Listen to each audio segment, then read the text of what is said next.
कभी कभी इंसान अपने गुरूर में आके ऐसा कदम उठा देता है जिसकी वजह से उसे बाद में बहुत पछताना पड़ता है। आपका अहंकार ही आपका विनाश बन जाता है। आज की कहानी भी कुछ ऐसी ही है, एक खौफनाक डर का किस्सा। बढ़ते हैं आज की कहानी की तरफ। करीब रात के 9 बज रहे होंगे। गांव में चारों ओर सन्नाटा था और वैसे भी गांव में लोग जल्दी सो जाते हैं, तो बहुत ज्यादा रात नहीं थी, लेकिन गांव के हिसाब से ज्यादा अंधेरा हो गया था। कुछ लोग कच्चे रास्ते पर, जो कच्चा रास्ता होता है गांव में, अक्सर ऐसे कच्ची रोड होती हैं, वहां पे 2-3 लोग जा रहे थे।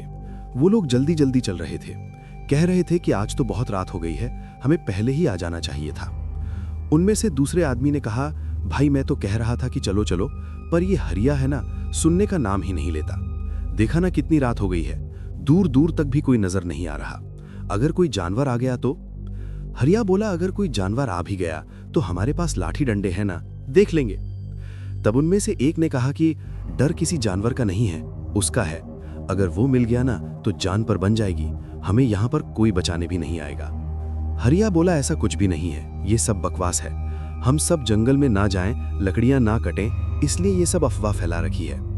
तब उनमें से एक ने कहा, भाई ये कोई अफवाह नहीं है, मेरे दादा ने खुद कई बार उसको देखा है, बहुत ही भयानक दिखता है। और दादा बता रहे थे कि एक बार उसके चंगुल में कोई फंस गया, फिर तो उसका बचना नामुमकिन है।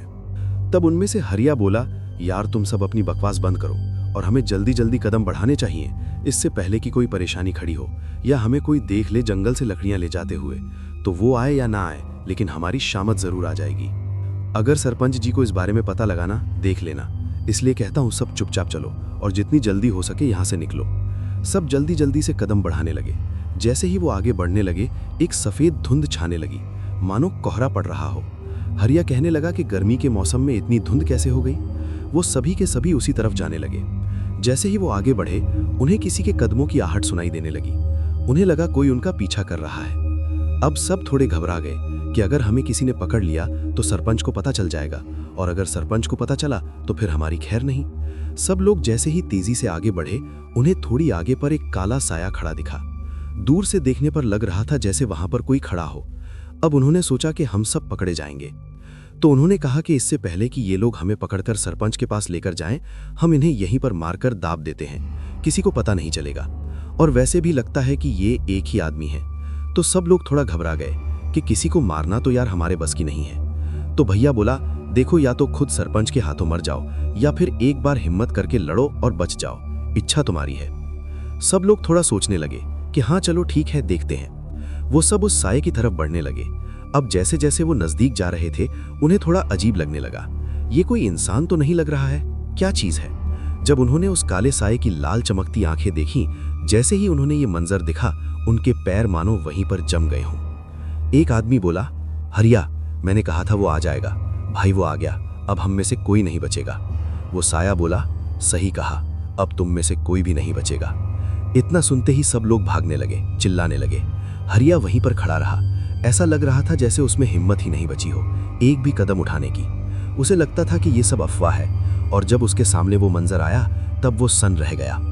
धीरे धीरे काला साया उसके पास आया और उसके कान के पास आकर बोला, अब तुम मरोगे।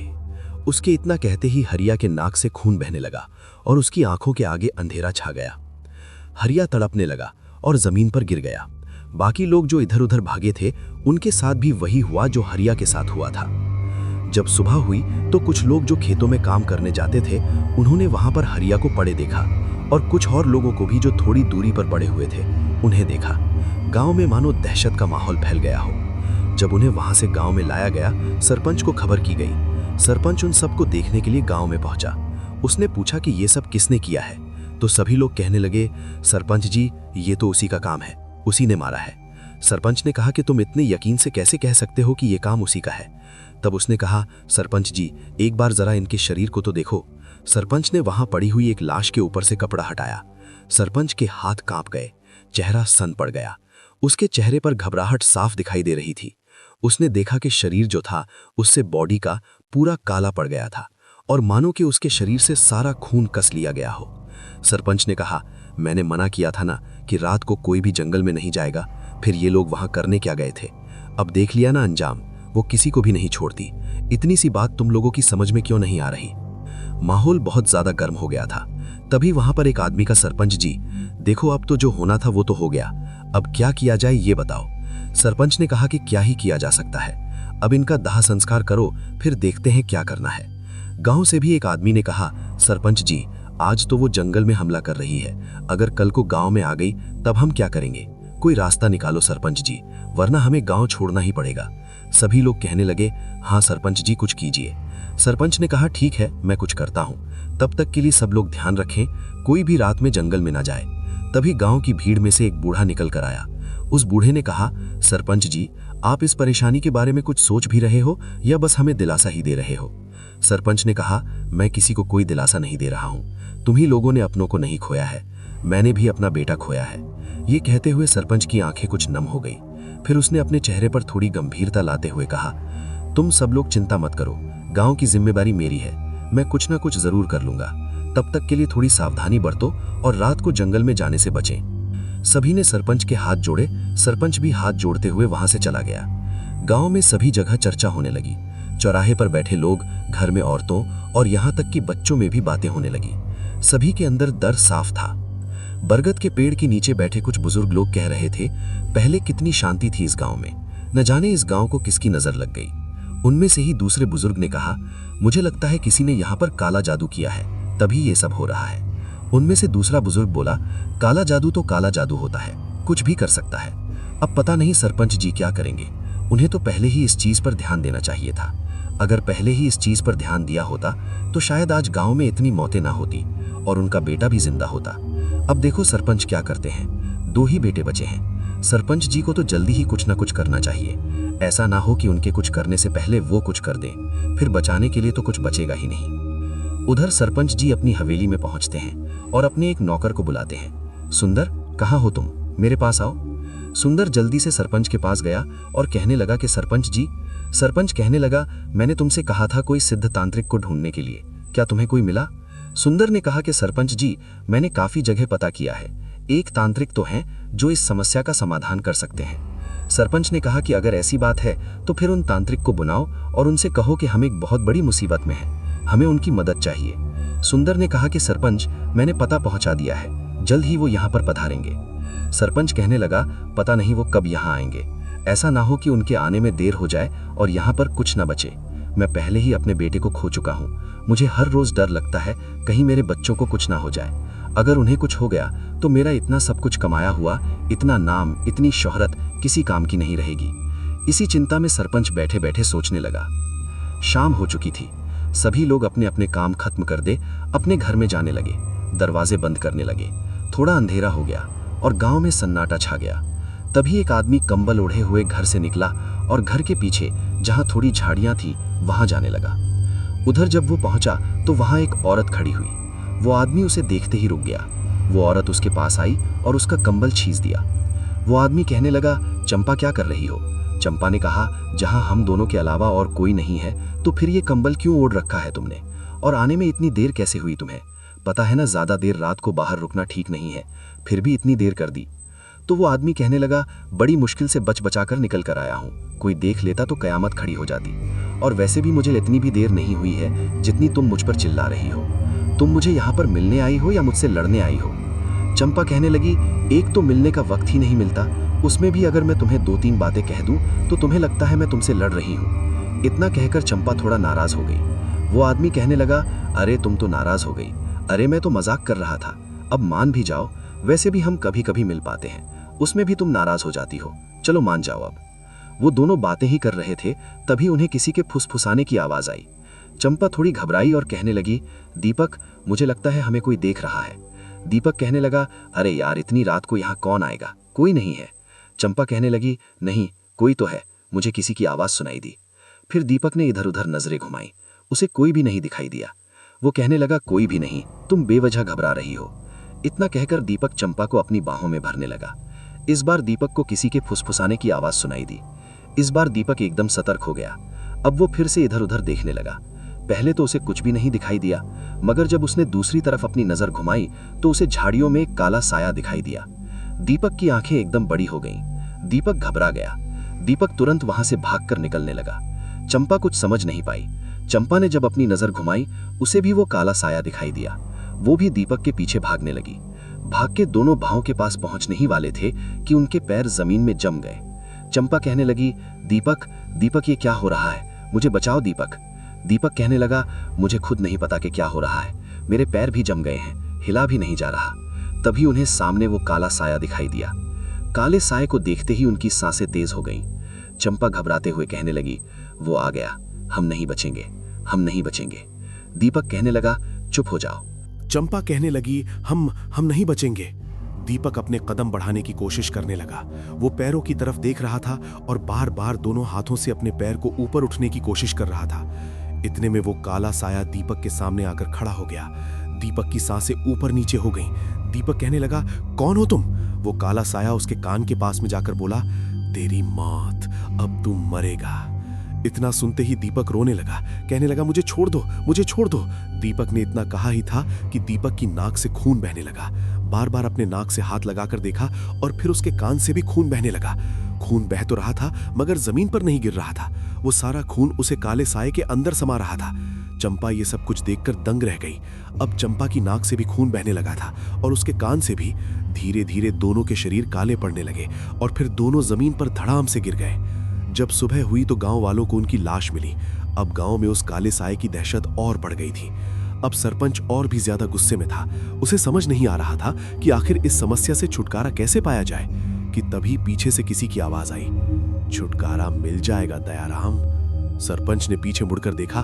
पीछे एक आदमी खड़ा था जिसके गले में मुंडों की माला थी, शरीर पर भस्म लगी थी। वो और कोई नहीं, तांत्रिक था, जिसके साथ में सरपंच का नौकर भी खड़ा हुआ था। वो तांत्रिक को ले आया था। उसने आते ही कहा, मलिक, मैं ले आया तांत्रिक को। सरपंच ने तांत्रिक के सामने हाथ जोड़कर उन्हें नमस्कार किया और कहा कि बाबा, ये देखिए, रात फिर उस साये ने क्या किया है। तांत्रिक ने उन लाशों की तरफ देखा। वो देखते ही समझ गया कि क्या हुआ था। उसने कहा, तुम चिंता मत करो, मैं आज ही समस्या का समाधान कर दूंगा। तांत्रिक ने सरपंच से कुछ सामग्री लाने को कहा। तांत्रिक एक अनोखी क्रिया करना चाहता था जिससे उस काले साये को पकड़ा जा सके। रात भयानक होने वाली थी। तांत्रिक ने जंगल में एक जगह कुछ लकीरें खींची और एक हवन कुंड बनाए। हवन कुंड के चारों ओर एक एक खोपड़ियां रखी। हर खोपड़ी के ऊपर सिंदूर लगाया गया। फिर तांत्रिक ने अपनी क्रिया शुरू की। वो जोर जोर से मंत्र बोलने लगा। उसके मंत्रों से ऐसा लग रहा था जैसे आसमान फट जाएगा। जंगल में जो पहले थोड़ी शांति थी, अब जंगल में काफी हलचल होने लगी थी। जैसे ही तांत्रिक के मंत्र खत्म हुए, सामने उसके काला साया खड़ा हुआ था। थोड़ी देर तक तांत्रिक उसे देखता रहा। वो काला साया भी तांत्रिक को गोर रहा था। तांत्रिक ने पूछा, कौन है तू? काले साये ने न कोई जवाब दिया। तांत्रिक ने फिर पूछा, बता, कौन है तू और क्यों इन गांव वालों को परेशान कर रहा है? उसे साये ने कोई जवाब नहीं दिया। तांत्रिक ने कहा, तू ऐसे नहीं मानेगा, मुझे ही कुछ करना पड़ेगा। उसने अपने थैले से एक बोतल निकाली, उसका ढक्कन खोल के एक खोपड़ी जो हवन कुंड के पास रखी हुई थी उसके ऊपर रख दी और फिर उसने पास में पड़ी हुई राख उठाई, कुछ मंत्र बोले और उस काले साये के ऊपर फेंक दी। वो काला साया चिल्लाने लगा। उसने साये को बोतल की तरफ इशारा किया। साये ने बोतल की तरफ देखा और देखते ही देखते बोतल में दरार पड़ने लगी और बोतल फूट गई। तांत्रिक हैरान था, ये कैसे हो गया? तांत्रिक ये सब सो ही रहा था कि तभी उसे काले साये ने तांत्रिक के गर्दन पकड़ ली और दूर फेंक दिया। तांत्रिक हैरान था। वो सोचने लगा, ये कैसे हो सकता है? ये साया तो मेरी उम्मीद से ज्यादा ताकतवर है। उसने आंखें बंद की और कुछ मंत्र बड़बड़ाने लगा और अपने हाथ की बची हुई राख उसने उसे साये के ऊपर फेंक दी। वो काला साया फिर से चिल्लाने लगा। तांत्रिक जल्दी से हवन कुंड के पास आया। उसने वहां से सिंदूर उठाया और एक बोतल और अपनी थैली से निकाल के उसने उसका ढक्कन खोल के खोपड़ी के ऊपर रख दिया। जैसे ही छाया उसके ऊपर हमला करने वाला था, उसने सिंदूर के ऊपर फेंक दिया। इससे उसे और समय मिल गया। अब वो बैग से बोतल निकालता, ढक्कन खोलता और हर एक खोपड़ी के ऊपर रखता गया। उसने बोतलें तो रख दी थीं, लेकिन जैसे ही वो राख उठने के लिए बढ़ा, काले साये ने उसे पकड़कर दूर फेंक दिया। अब तांत्रिक को गुस्सा आने लगा। अब तांत्रिक ने अपने गले से एक धागा उतारा और अपने हाथ में पकड़ लिए। जिसे ही वो काला साया उसके पास आया मारने के लिए, तांत्रिक ने जल्दी से एक मंत्र पढ़ा और उसे काले साये की तरफ फेंक दिया। इस बार काला साया उसे धागे से बंध गया। तांत्रिक ने देरी न करते हुए कुंड के पास जाकर राख उठाई, मंत्र बोले और उसे काले सहारे पर फेंक दिया। फिर उसने इशारा किया बोतल की तरह और सच में इस बार काला साया बोतल में कैद हो गया। तांत्रिक खुश हुआ। आखिरकार उसकी जीत हुई। तांत्रिक के शरीर पर काफी जगह चोट लगी, पर फिर भी उसके चेहरे पर खुक्कन लगाया। अपने गले से एक धागा और निकाला, उसे बोतल में बांध दिया। रात काफी हो चुकी थी। तांत्रिक वहीं बैठकर बोतल को अपने हाथ में लेकर कहने लगा, आखिर तुम हो कौन और गांव वालों को क्यों मारते हो? बोतल के अंदर से वो काला साया बोला, तुम्हें क्या फर्क पड़ता है, तुम तो सिर्फ पैसे के लिए काम करते हो। तब तांत्रिक बोला, मैं पैसे के लिए काम नहीं करता, मैं बस लोगों की मदद करता हूं और इस काम के लिए भी मैंने कोई पैसे नहीं लिए हैं। तो बताओ आखिर तुम हो? वो काला साया बोला, अगर मैं तुम्हें सच बताऊं तो क्या तुम मेरी मदद करोगे? तांत्रिक ने कहा, अगर तुम सही हो तो मैं तुम्हारी मदद जरूर करूंगा। काला साया कहने लगा, मेरा नाम चंद्रलेखा है, मैं इसी गांव की रहने वाली हूं। जब मैं छोटी थी तो इसी जंगल में एक तांत्रिक रहता था, वो बहुत सारी अलग अलग क्रियाएं करता था। एक दिन मैंने उसे देखा और मेरे अंदर तंत्र क्रिया सीखने की इच्छा जागी। मैंने काफी समय तक तंत्र क्रियाएं सीखी, पर मैंने कभी भी उसका गलत इस्तेमाल नहीं किया। फिर एक दिन मेरी शादी हो गई। मेरा एक बेटा था और देखते ही देखते वो भी शादी लायक हो गया। जब मेरा बेटा 15-16 साल का था, अब मेरे पति का देहांत हो गया। मैं बस अपने बेटे के सहारे जिंदगी काटी। उसकी शादी की और उसे भी एक बेटा हुआ, लेकिन कुछ साल बाद मेरा बेटा और मेरी बहू दोनों चल बसे। अब मेरे पास जीने के लिए बस एक ही सहारा था, मेरा पोता। जब वो 7 साल का हुआ तो उसे सरपंच की बेटी से प्यार हो गया। दोनों चुप चुप के मिलने लगे।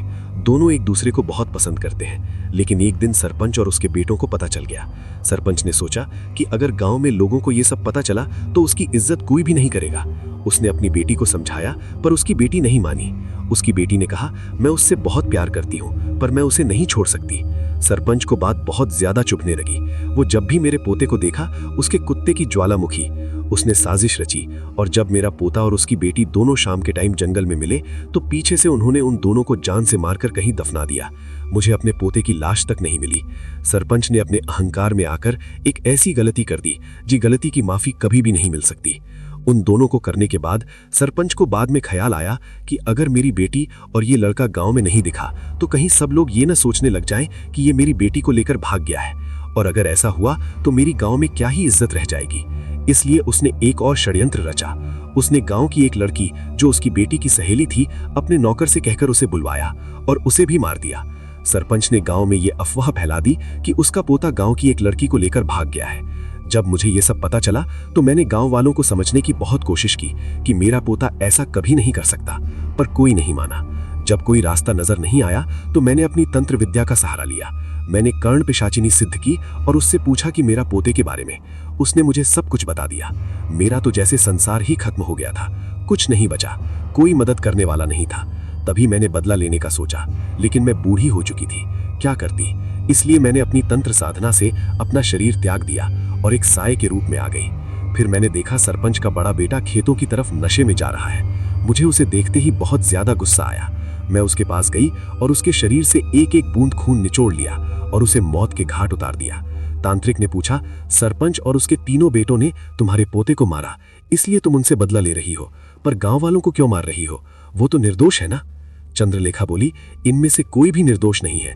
एक बेसहारा बूढ़ी औरत को इन्होंने सहारा नहीं दिया, मेरी बात नहीं सुनी, सिर्फ सरपंच की सुनी है, निर्दोष नहीं है। तांत्रिक ने कहा, मैं तुम्हारी मदद कर सकता हूँ, पर तुम्हें मुझसे वादा करना होगा कि तुम किसी गांव वालों को नुकसान नहीं पहुंचाओगी। जिन्होंने तुम्हारे पोते के साथ ऐसा किया, सिर्फ उन्हीं से बदला लोगी और उसके बाद तुम हमेशा के लिए चली जाओगी, कभी किसी इंसान को परेशान नहीं करोगी।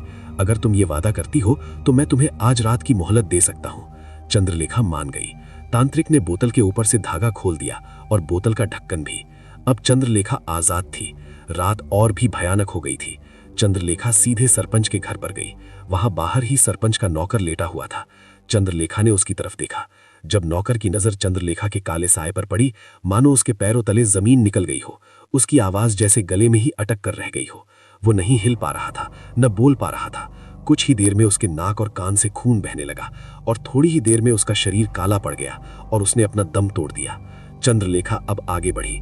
वो सीधा हवेली में घुस गई। वहां उसने एक एक करके कई लोगों को इस तरह मौत के घाट उतार दिया। उसने सरपंच के सामने ही उसके बाकी बचे दोनों बेटों को भी मार दिया। अब बचा था सरपंच। सरपंच ने पूछा, कौन है तू और हमें क्यों मार रहे हो? हमने तेरा क्या बिगाड़ा है? कौन है तू? चंद्रलेखा अपने रूप में। उसने कहा, दयाराम, पहचाना मुझे? मैं हूं चंद्रलेखा। सरपंच ने हैरान होते हुए कहा, चंद्रलेखा, तुम हमें क्यों मारना चाहती हो? हमने तो कभी तेरा बुरा नहीं चाहा, फिर मुझे क्यों मारना चाहती हो? चंद्रलेखा ने गुस्से से कहा, दयाराम, तेरी मौत तेरे सामने खड़ी है, अब तो सच बोल दे। सरपंच ने कहा, चंद्रलेखा, मैं सच ही बोल रहा हूं, मेरा यकीन करो। चंद्रलेखा ने सरपंच की गर्दन पकड़ी और ऊपर छत में सरपंच को दे मारा। सरपंच धड़ाम से नीचे गिरा को उसे काफी चोटें आईं, 1-2 हड्डियां भी टूट गई थीं। चंद्रलेखा ने कहा, तूने अपने अहंकार में आकर 3 मासूमों की जान ले ली, अब तू भी मरेगा। चंद्रलेखा ने सरपंच को पकड़ा और छत पर ले गई। उसने सरपंच को हवा में लटका दिया। सरपंच गिड़गिड़ाने लगा। वो रोते हुए कहने लगा, चंद्रलेखा, मुझे माफ कर दे, मुझे माफ कर दे, मैं कभी ऐसी गलती नहीं करूंगा, मुझे माफ कर दे। लेकिन चंद्रलेखा की आंखों में खून सवार था। उसने कहा कि माफी मांगनी है तो जाकर मेरे पोते से मांगना और अपनी बेटी से और उस लड़की से जिसका इन सब से कोई लेना देना नहीं था। पर तूने अपनी झूठी शान में आकर, अपने अहंकार में आकर 3 मासूमों की जान ले ली। अब जा उन्हीं के पास और जाकर उन्हें से माफी मांगना। इतना बोलते ही सरपंच के नाक, कान और आंखों से खून बहने लगा। सरपंच तड़पने लगा। कुछ ही देर में सरपंच की आवाज निकलनी भी बंद हो गई। अब उसका दम घुट रहा था, शरीर सूख रहा था और काला पड़ रहा था। देखते ही देखते सरपंच ने अपना दम तोड़ दिया और धड़ाम से नीचे गिरा। चंद्रलेखा ने एक गहरी सांस ली। उसकी आंखों में नमी थी। आखिरकार उसने बदला ले ही लिया। चंद्रलेखा वापस तांत्रिक के पास गई। तांत्रिक ने उससे कहा, तुम्हारा बदला पूरा हो चुका है, अब तुम्हें यहां से जाना चाहिए। चंद्रलेखा ने कहा, ठीक है, अब मैं कभी भी किसी को परेशान नहीं करूंगी, मेरी आत्मा को शांति मिल गई है। तभी आसमान से एक सफेद रोशनी आई और चंद्रलेखा उस रोशनी में समा गई। पूरे गांव ने ये सब देखा। उन्होंने तांत्रिक का धन्यवाद किया, क्योंकि अब गांव में कोई भी साया नहीं था और गांव वाले रात को भी घर से बाहर निकल सकते थे। चंद्रलेखा का बदला भी पूरा हो चुका था और तांत्रिक का काम भी। अब वो दोनों ही वहां से जा चुके थे और इस तरह चंद्रलेखा ने अपने पोते का बदला लिया। तो दोस्तों, आपको ये कहानी कैसी लगी? अगर आपको ये कहानी पसंद आई हो तो वीडियो को एक लाइक ज़रूर करें और अपने दोस्तों को शेयर करें, चैनल को सब्सक्राइब करें और कमेंट करके बताइए कि आपको ये कहानी कितनी डरावनी लगी और अगली कहानी आपको किस टॉपिक पर चाहिए। मैं आपके लिए और ऐसी ही कहानी लेकर लाता रहूंगा। तब तक के लिए सुनते रहिए डर के किस्से।